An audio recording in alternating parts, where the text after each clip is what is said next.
Hello दोस्तों, स्वागत है आप सभी का आपके अपने यूट्यूब चैनल सक्सेस मिरर 2.0 पर। तो दोस्तों आज हम पढ़ने वाले हैं आरपीएफ एलपी टेक्नीशियन में आने वाले 20 महत्वपूर्ण साइंस से संबंधित प्रश्न और इनसे रिलेटेड फैक्ट के बारे में भी।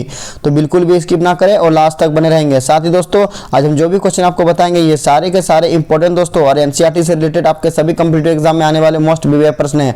खास करके दोस्तों आपके एएलपी एंड टेक्नीशियन में आने वाले ये बहुत ही महत्वपूर्ण सवाल है। तो सभी प्रश्नों को आप अच्छे से देखेंगे और उन्हें याद करेंगे। साथ ही दोस्तों इन्हें याद करने की जरूर कोशिश करेंगे। दोस्तों ये सारे प्रश्न बहुत ही इंपॉर्टेंट आपके एग्जाम के लिए बहुत ही वीवीआई है। तो चलिए प्रश्न की ओर बढ़ते हैं। हमारा आज का पहला सवाल है, एक इलेक्ट्रॉन का द्रव्यमान प्रोटॉन के द्रव्यमान का लगभग 1/, कितना गुना होता है। दोस्तों ये बहुत ही महत्वपूर्ण सवाल है। साथ ही जो भी किसी भी प्रश्न का उत्तर अगर आपको पहले से ही मालूम हो तो कमेंट बॉक्स में मेरे साथ साथ जरूर उत्तर लिखेंगे दोस्तों।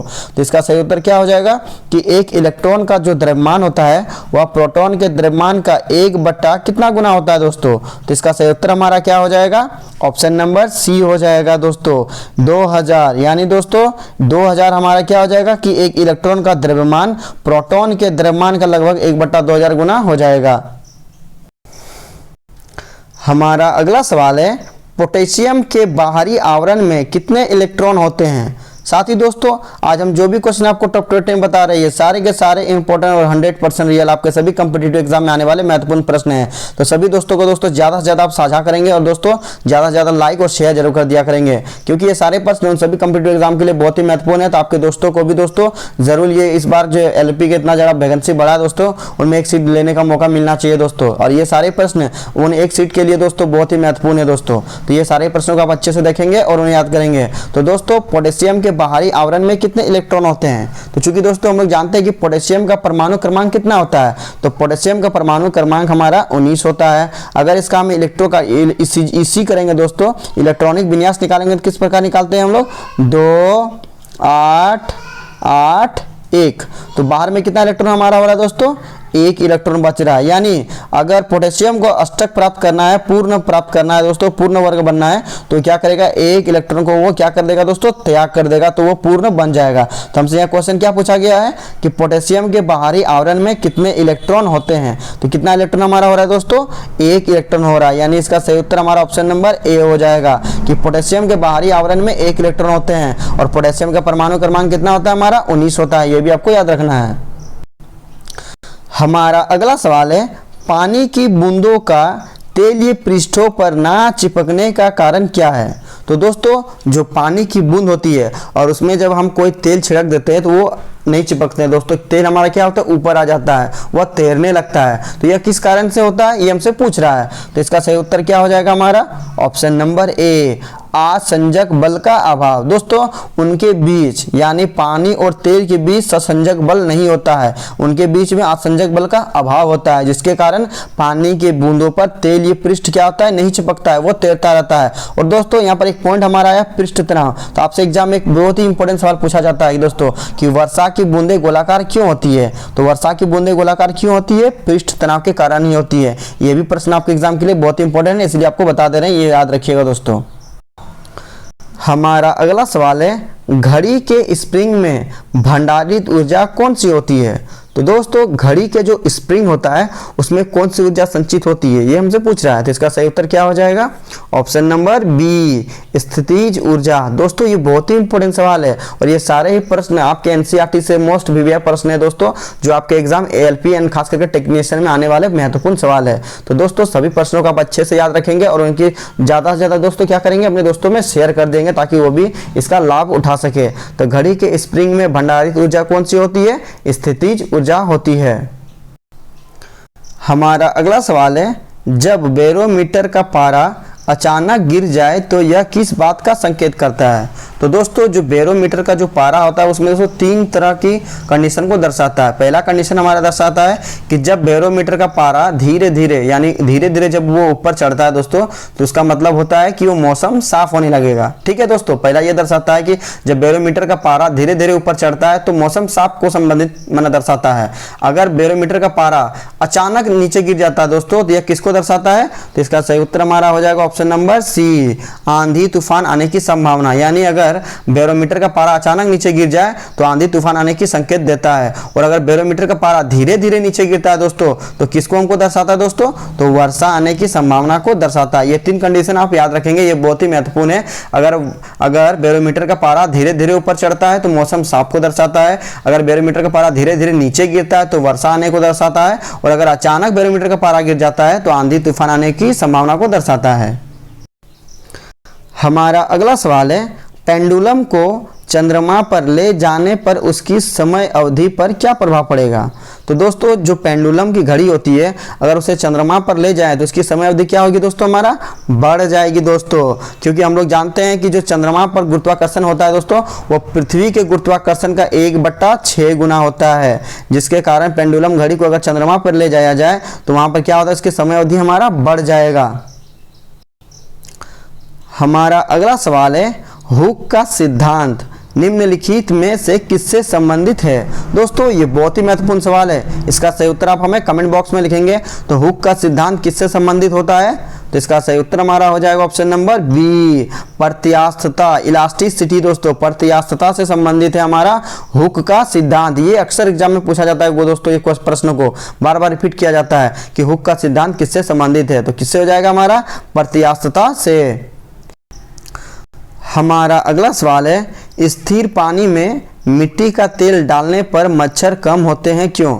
तो दोस्तों ये बहुत ही इंपॉर्टेंट सवाल है। तो दोस्तों जो स्थिर पानी होता है उसमें अगर मिट्टी का तेल यानी केरोसिन जब छिड़क देते हैं दोस्तों तो मच्छर कम हो जाता है। क्यों हो जाता है, इसका सही कारण क्या होगा दोस्तों, कि जैसे हम पानी में मिट्टी का तेल छिड़कते हैं दोस्तों, मिट्टी में हमारा क्या होता है दोस्तों, मिट्टी का तेल वायुमंडल के ऑक्सीजन से इसका संपर्क को तोड़ देता है, जिसके कारण लार्वा को क्या होता है, सांस लेने में परेशानी होने लगती है। तो इसका सही उत्तर हमारा हो जाएगा ऑप्शन नंबर सी, लार्वा के सांस में बाधा डालता है। चूंकि मिट्टी का तेल डालने पर पानी से क्या होता है, ऑक्सीजन का संपर्क टूट जाता है और लार्वा को सांस लेने में बहुत ही कठिनाई होने लगती है, जिसके कारण वो धीरे धीरे क्या होते हैं, मर जाते हैं, खत्म हो जाते हैं, जिसके कारण स्थिर पानी में मिट्टी का तेल डालने पर मच्छर हमारा क्या होता है, कम हो जाता है। हमारा अगला सवाल है, लोहा का क्यूरी ताप कितना होता है। तो दोस्तों लोहा का हमारा जो क्यूरी ताप है वो कितना होता है दोस्तों, तो इसका सही उत्तर हमारा क्या हो जाएगा, option number D, 780 degree Celsius. लोहा का क्यूरी ताप 780 डिग्री सेल्सियस होता है। हमारा अगला सवाल है, किसी तत्व की परमाणु जो संख्या होती है वह किसकी संख्या को दर्शाता है, और ये बहुत ही इंपॉर्टेंट सवाल है। तो दोस्तों किसी भी जो तत्व की परमाणु संख्या उसकी उपस्थित नाभिक में प्रोटॉन की संख्या को दर्शाता है, यानी किसी भी तत्व की परमाणु संख्या नाभिक में उपस्थित प्रोटॉन की संख्या को दर्शाता है। और दोस्तों नाभिक में प्रोटॉन की संख्या को हम लोग किस अक्षर से दर्शाते हैं, ये भी आपके एग्जाम में पूछा जाएगा, एनसीईआरटी में साफ साफ लिखा गया दोस्तों। तो नाभिक में उपस्थित प्रोटॉन की संख्या को हम लोग जेड अक्षर से सूचित करते हैं। तो इसका सही उत्तर ऑप्शन नंबर सी हो जाएगा कि किसी भी तत्व का परमाणु संख्या नाभिक में प्रोटॉन की संख्या को दर्शाता है। हमारा अगला सवाल है, निम्न में कौन प्रतिचुंबकीय अर्थात डायमैग्नेटिक है। तो दोस्तों डायमैग्नेटिक किसे कहते हैं दोस्तों, प्रतिचुंबकीय किसे कहते हैं, तो प्रतिचुंबकीय उस पदार्थ को कहते हैं जिसे चुंबकीय क्षेत्र में रखते हैं तो वह चुंबकीय क्षेत्र के विपरीत दिशा में विस्थापित होता है दोस्तों, चुंबकीय क्षेत्र की ओर आकर्षित नहीं होता है, उसे हम लोग प्रतिचुंबकीय पदार्थ कहते हैं। तो इसका सही उत्तर हमारा क्या हो जाएगा कि वह कौन सा पदार्थ है जो प्रतिचुंबकीय पदार्थ की भांति व्यवहार करता है, तो ऑप्शन बी इसका सही उत्तर हो जाएगा बिस्मथ। बिस्मथ को अगर चुंबकीय क्षेत्र में रखा जाए तो यह क्या करता है दोस्तों, उसका ऑपोजिट विस्थापित होता है, चुंबकीय क्षेत्र की ओर विस्थापित नहीं होता है, जिसके कारण से प्रतिचुंबकीय पदार्थ कहा जाता है। और एक होता है दोस्तों अनुचुंबकीय पदार्थ। तो अनुचुंबकीय पदार्थ किसे कहते हैं, वह पदार्थ जिसे चुंबकीय क्षेत्र में रखने पर वह चुंबकीय पदार्थ की ओर थोड़ी सी विस्थापित होती है, उसे हम लोग क्या बोलेंगे, अनुचुंबकीय पदार्थ। और लोह चुंबकीय पदार्थ किसे कहते हैं, तो वैसे पदार्थ जिसे चुंबकीय क्षेत्र में रखने पर वह चुंबकीय क्षेत्र की ओर आकर्षित हो जाता है तेजी से, उसे हम लोग क्या बोलते हैं, लोह चुंबकीय पदार्थ। जैसे हो जाएगा हमारा लोहा हो जाएगा दोस्तों, लोहा हो जा रहा है, जितना भी है हमारा मेटल से संबंधित है दोस्तों वह सभी हमारा क्या होता है, लोहे से चुंबकीय क्षेत्र की ओर आकर्षित होते हैं। हमारा अगला सवाल है, मुक्त रूप से लटकी चुंबकीय सुई का अक्ष भौगोलिक अक्ष के साथ कितना डिग्री का कोण बनाता है। दोस्तों ये बहुत ही महत्वपूर्ण सवाल है, तो इसका सही उत्तर क्या हो जाएगा, तो इसका सही उत्तर हमारा हो जाएगा ऑप्शन नंबर सी, 18 डिग्री। यानी मुक्त रूप से लटकी चुंबकीय सुई का अक्ष, चुंबकीय सुई का अक्ष भौगोलिक अक्ष के साथ 18 डिग्री का कोण दोस्तों क्या होता है, हमारा बनाता है। ये बहुत ही इंपॉर्टेंट सवाल है दोस्तों, इसे आप लोग अच्छे से कॉपी में नोट कर लीजिएगा। हमारा अगला सवाल है, मैनोमीटर के द्वारा किसकी माप की जाती है? दोस्तों ये बहुत ही बिविया है, हमेशा एग्जाम में क्वेश्चन पूछा जाता है दोस्तों कि किससे किसकी माप की जाती है। तो मैनोमीटर के द्वारा किसकी माप की जाती है दोस्तों? तो इसका सही उत्तर हमारा क्या हो जाएगा? ऑप्शन नंबर बी, गैसों का दाब। दोस्तों आप लोग लाइक नहीं कर रहे हैं दोस्तों, ज़्यादा से ज़्यादा लाइक करेंगे दोस्तों, ज़्यादा से ज़्यादा शेयर भी कर देंगे, ताकि दोस्तों आपको बताने में हमें और भी मज़ा आए और आपके लिए हम अच्छे से अच्छे कंटेंट लाएंगे दोस्तों, जो आपके एग्जाम के लिए बहुत ही यूजफुल होगा। तो ज़्यादा से ज़्यादा लाइक और शेयर जरूर कर दिया करेंगे। हमारा अगला सवाल है, साइक्लोट्रॉन किसको त्वरित करने के लिए प्रयुक्त किया जाता है? दोस्तों ये बहुत ही महत्वपूर्ण सवाल है, तो इसका सही उत्तर हमारा क्या हो जाएगा? तो साइक्लोट्रॉन किसको त्वरित करने के लिए प्रयुक्त किया जाता है? तो इसका सही उत्तर हमारा ऑप्शन नंबर सी हो जाएगा, परमाणु, जिसे हम लोग अणु भी बोलते हैं दोस्तों। यानी परमाणु को साइक्लोट्रॉन क्या करता है? त्वरित करने के लिए प्रयुक्त किया जाता है। हमारा अगला सवाल है, चुंबकीय डिस्क पर किस पदार्थ की परत होती है? तो जो चुंबकीय डिस्क होती है उसमें किस पदार्थ की परत होती है दोस्तों? इसका सही उत्तर हमारा ऑप्शन नंबर ए हो जाएगा, आयरन ऑक्साइड। यानी चुंबकीय डिस्क पर आयरन ऑक्साइड की परत होती है। हमारा अगला सवाल है, निम्नलिखित में से कौन सा ईंधन का मान अधिकतम होता है, जिसे हम लोग उच्च बोलते हैं? तो कौन सा ईंधन का अधिकतम मान उच्च होता है दोस्तों? तो इसका सही उत्तर क्या हो जाएगा हमारा? Option number A, hydrogen. दोस्तों हाइड्रोजन ईंधन का मान अधिकतम उच्च होता है, और हाइड्रोजन का परमाणु क्रमांक कितना होता है दोस्तों? हमारा 1 होता है। यानी हाइड्रोजन का परमाणु क्रमांक भी 1 होता है, और इसकी द्रव्यमान संख्या भी हमारा कितना होता है दोस्तों? 1 होता है। आपसे क्वेश्चन पूछा जाएगा एग्जाम में कि किस तत्व का परमाणु क्रमांक एवं द्रव्यमान संख्या दोनों बराबर होती है? तो हमारा क्या हो जाएगा? हाइड्रोजन। हाइड्रोजन का परमाणु क्रमांक और द्रव्यमान संख्या दोनों बराबर होती है। हमारा अगला सवाल है, तत्वों का सबसे पहले वर्गीकरण किसने किया था? दोस्तों ये बहुत ही महत्वपूर्ण सवाल है, इसका सही उत्तर आप हमें कमेंट बॉक्स में लिखेंगे। और दोस्तों ज़्यादा से ज़्यादा लाइक और शेयर जरूर कर दिया करेंगे। जो भी हमारे चैनल पर नए हो सब्सक्राइब करके बेल आइकन को दबा लेंगे। तो इसका सही उत्तर हमारा क्या हो जाएगा? Option number D, Dobereiner. देखिए दोस्तों हम आपके लिए इतना मेहनत करते हैं, आपके लिए इतना अच्छा क्वेश्चन लाते हैं दोस्तों, जो आपके एग्जाम में सटीक और आने वाले प्रश्न है दोस्तों। तो मेरे लिए भी दोस्तों कृपया करके एक लाइक और सब्सक्राइब जरूर कर देंगे दोस्तों, और ज़्यादा से ज़्यादा शेयर जरूर कर दिया करेंगे, ताकि हमें भी दोस्तों आपको बताने में और मजा आए, और हम भी और आपके लिए और अच्छा से अच्छा और महत्वपूर्ण और इंपॉर्टेंट क्वेश्चन आपके एग्जाम के लिए लाएंगे, ताकि आपका एक सीट एलपी में कंफर्म हो जाए। तो तत्वों का सबसे पहले वर्गीकरण किसने किया था दोस्तों? तो डोबराइनन ने। अच्छा दोस्तों डोबराइनन ने एक सिद्धांत दिया था, आपको याद ही होगा। तो इसका सही उत्तर हमारा क्या हो जाएगा? डोबराइनन ने कौन सा सिद्धांत दिया था दोस्तों? तो डोबराइनन ने त्रिक का सिद्धांत दिया था। ये बहुत ही इंपॉर्टेंट सवाल है दोस्तों। न्यूलैंडस ने किसका सिद्धांत दिया था दोस्तों? अष्टक का सिद्धांत दिया था। और तत्वों का सबसे पहले दोस्तों वर्गीकरण डोबराइनन ने किया था, लेकिन दोस्तों मेंडलीफ ने किसकी खोज की थी दोस्तों? आवर्त सारणी की खोज की थी। ये भी बहुत इंपॉर्टेंट है कि आवर्त सारणी की खोज सबसे पहले किसने की थी? तो सर डी.आई. मेंडलीफ ने की थी। न्यूलैंडस ने अष्टक का सिद्धांत दिया था, और डोबराइनन ने त्रिक का सिद्धांत दिया था, साथ ही सबसे पहले तत्वों का वर्गीकरण भी किया था।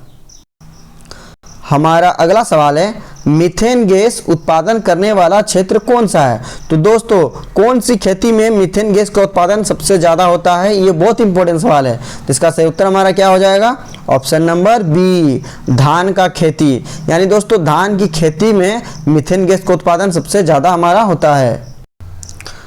हमारा अगला सवाल है, लाइकेन में कवक और शैवाल के मध्य सहजीवी संबंध क्या कहलाता है? तो दोस्तों लाइकेन में जो कवक और शैवाल के मध्य सहजीवी संबंध होता है, उस प्रक्रिया को हम लोग किस नाम से जानते हैं दोस्तों? तो इसका सही उत्तर हमारा क्या होगा?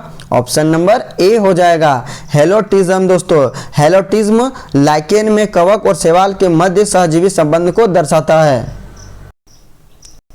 हमारा अगला सवाल है, और दोस्तों आज का हमारा ये अंतिम प्रश्न है। साथ ही आज हमने जो आपको टॉप 20 क्वेश्चन बताया, ये सारे के सारे इंपॉर्टेंट और 100% रियल आपके सभी competitive exam RPF LP technician में आने वाले महत्वपूर्ण टॉप 20 क्वेश्चन है दोस्तों।